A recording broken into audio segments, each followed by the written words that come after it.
Good evening, everyone, and welcome back to another video. Yes, I'm rocking with the dual light today. We got my ceiling light on for one, and I got the flashlight on, so we're rocking with dual lights. Now today, baseball team, we're talking about the Pittsburgh Pirates of Philadelphia. And I just lost everywhere. Great job.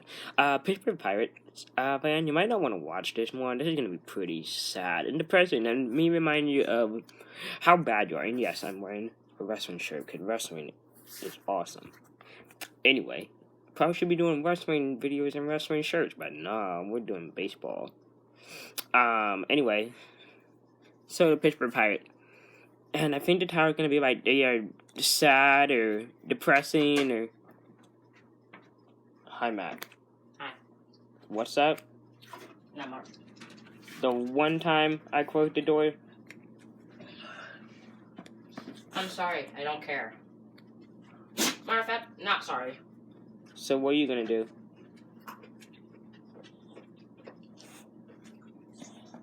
I'm going to sit over here. Yeah? You're going to leave me alone. Okay. I'm going to leave you alone. And I'm going to chew on some ice.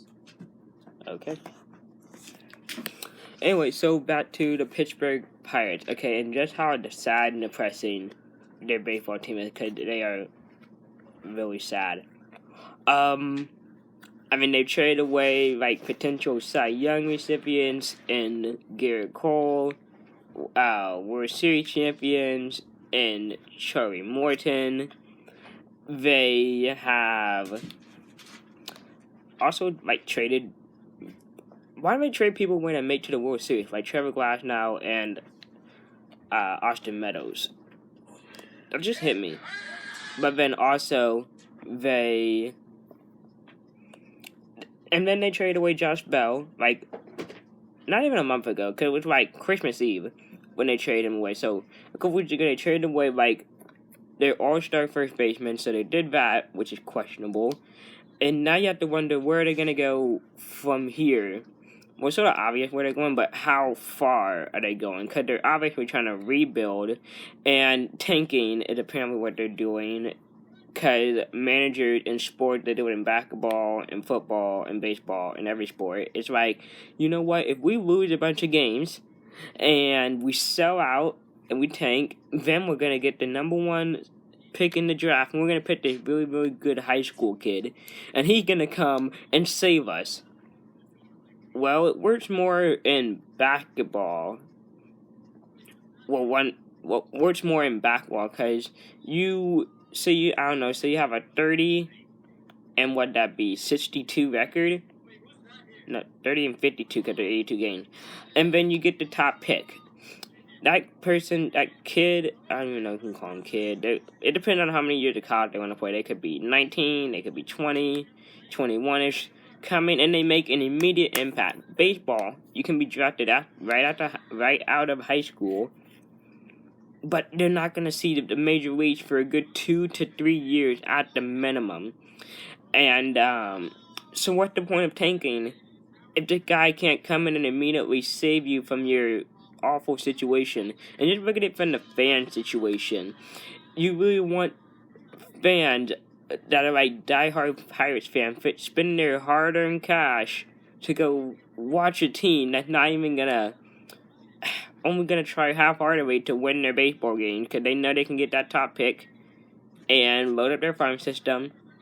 And then you load up the farm system, you bring up the good people, the people that have a lot of hype around them, you trade them for MLB already ready players. Already proven talents, and boom, championship, somewhat. I mean, looking at the past couple champions, over the Dodgers, I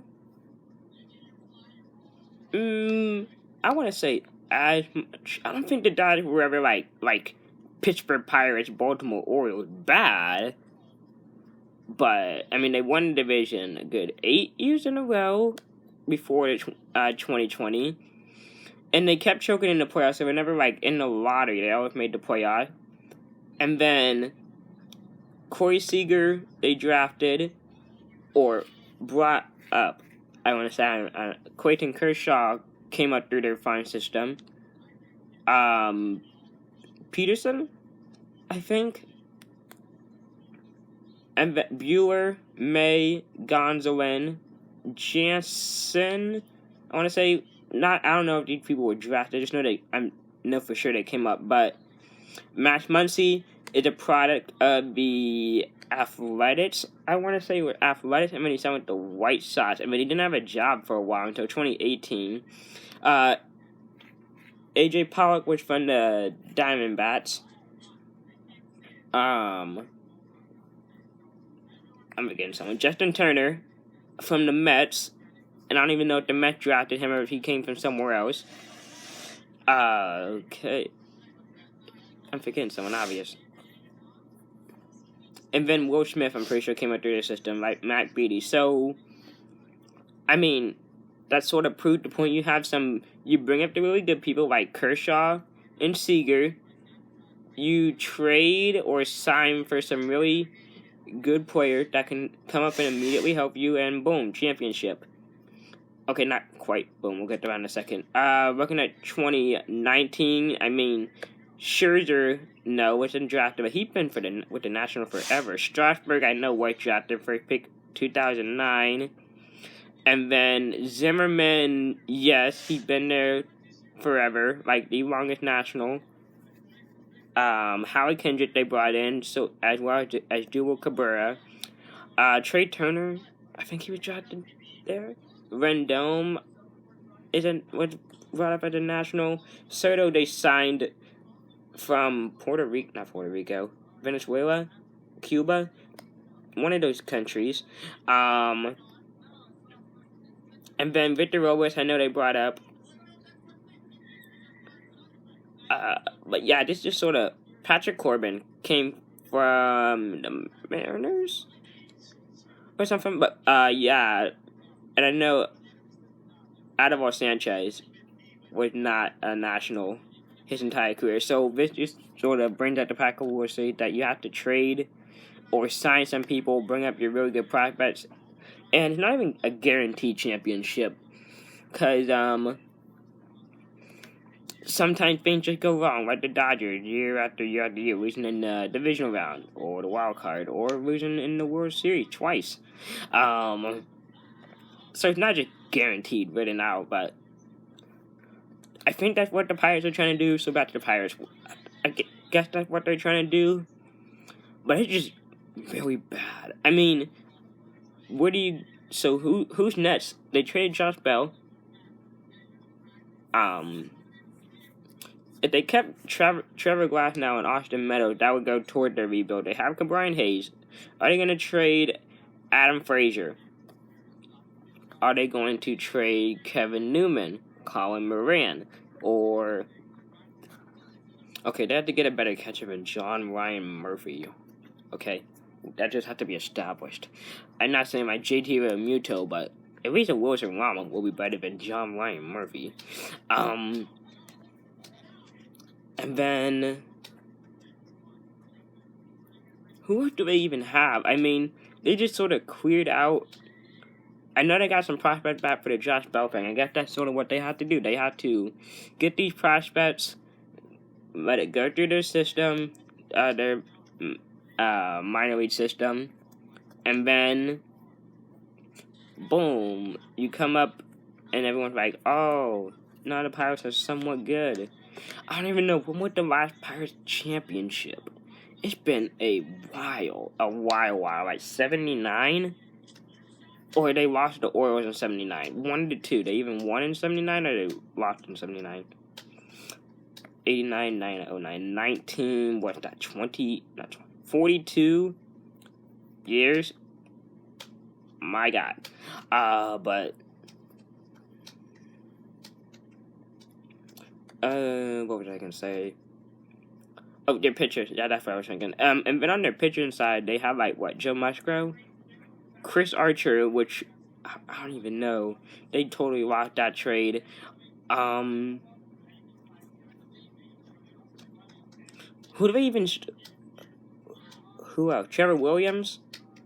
Jamison Tyrone, where is he? Was he injured in 2020 or opted out? But Jamison, I mean, they need some kind of answer. They're gonna be bad. What were they, like 19-41 in 2020? That's just in 60 games, so he expanded to full 162. They are bad. They're gonna be rivaling the Orioles for the worst record. I think they're gonna have the worst record in baseball. Worse than the Orioles. Worse than the Royals. The Tigers might have a shot at it, but you never know. But some potential answers for the Pirates. I feel like it's just sort of something they have to wait out, cause I don't like they don't need to be signing Trevor Bauer or JT Realmuto or George Springer or anything like that. That's not going to speed up the rebuild. You're just going to be wasting your career in Pittsburgh. And sure, you're going to get more ticket sales, more jersey sales, more people go to your stand. Go to your games in the stand and buy your $5,000 hot dog and your $20,000 nachos. But in your absurd parking fee. Why are the parking fees so much? I mean, so you want me to buy a ticket to the game, and you want me to pay to park in your parking lot, and then you want me to pay for the pizza and nachos, and then you want to charge however much for a beer, and it's only a 3.5 hour game? That's without extra innings, and that's not even guaranteed. Like, you never know. I've never been to an extra inning game. I've only been to maybe 6 baseball games. Two against Giants, Brewers, Phillies, Whites. Yeah, I've only been to 6. None of them gone extra innings. Half of them I didn't even know what was going on at them, but I remember some of them. My last one was like May 25th or something of 2018, so it's been a good 2 years, but anyway, why have I charged for the parking? It's like, hey, my best friend's coming over for a play date, so, 3.5 hours.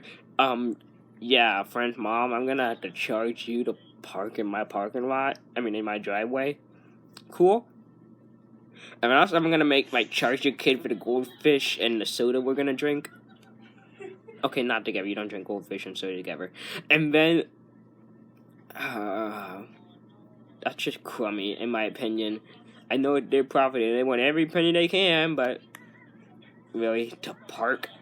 And if you don't want to pay to park, you either A, have to know someone around. You have to know someone around the ballpark. And, just getting a house around there is expensive. So you better have some rich friend. Find a parking meter and put all that money into one of those meters so you don't get a ticket for parking on the side of the street. Or get your car towed. Or C, park really far from the ballpark. And then you have to walk a couple blocks. And then also, there's a choice D. Can you Uber to a baseball game? Has everyone Uber? I was gonna say you can take the subway. Cause I know some baseball games have mass transit where they drop you off and pick you up. But yeah, I remember my first baseball game. We had to walk a good 3-4 something blocks back to our car and to the game. It was absurd. I know the parking was free, but my God. Anyway, how did I get on ballpark parking in this? Back to the Pirates. See, the Pirates are so boring. I've ever talked about parking in baseball field parking lots. So, in conclusion, the Pirates are going to be the worst team in 2021. And I wouldn't blame you if you didn't go to a game of theirs. Are they going to do anything else substantial before April 1st when the season starts?